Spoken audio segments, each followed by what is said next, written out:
লখিমপুৰ জিলা কমিটিৰ উদ্যোগত আৰু আমাৰ মাধৱদেৱ বিশ্ববিদ্যালয়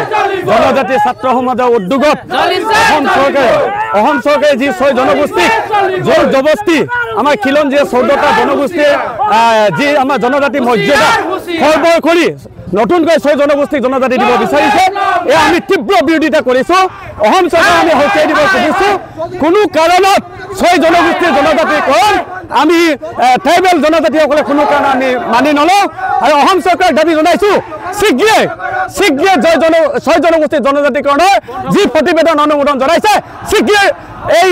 অনুমোদন ইমিডিয়েট কেঞ্চেল কৰিব লাগে নহ'লে কিন্তু ট্ৰাইবেলৰ সমূহ মানে যিখিনি আমাৰ ঐক্য জনজাতি ছাত্ৰ সন্থা আছে ঐক্যবদ্ধভাৱে চৰকাৰৰ বিৰুদ্ধে সংগ্ৰাম চলাই যাবলৈ বাধ্য হ'ম যিসকল ট্ৰাইবেলৰ কৰি দিয়াৰ কাৰণে আমি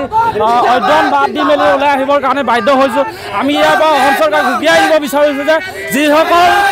জনবহুল জনগোষ্ঠী আছে তেওঁলোকক যদি 6 জনগোষ্ঠী জনজাতিকৰণ দিয়া হয় তেনেহ'লে আমি কেতিয়াও বহি নাথাকোঁ আমি ইয়াৰ পৰা জংগী আন্দোলন কৰিবলৈ বাধ্য হ'ম অসম চৰকাৰ হুকিয়াই দিছোঁ যদি তেওঁলোকে এই প্ৰতিবেদন উদ্ধাৰ নকৰে জংগী আন্দোলন হ'ব ইয়াৰ পৰা আমি স্পষ্ট কৰি দিছোঁ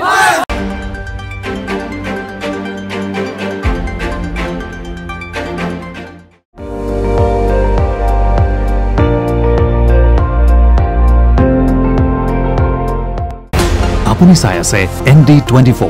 সৰ্বশ্ৰেষ্ঠ নহয় সৰ্বোত্তমৰ দৌৰত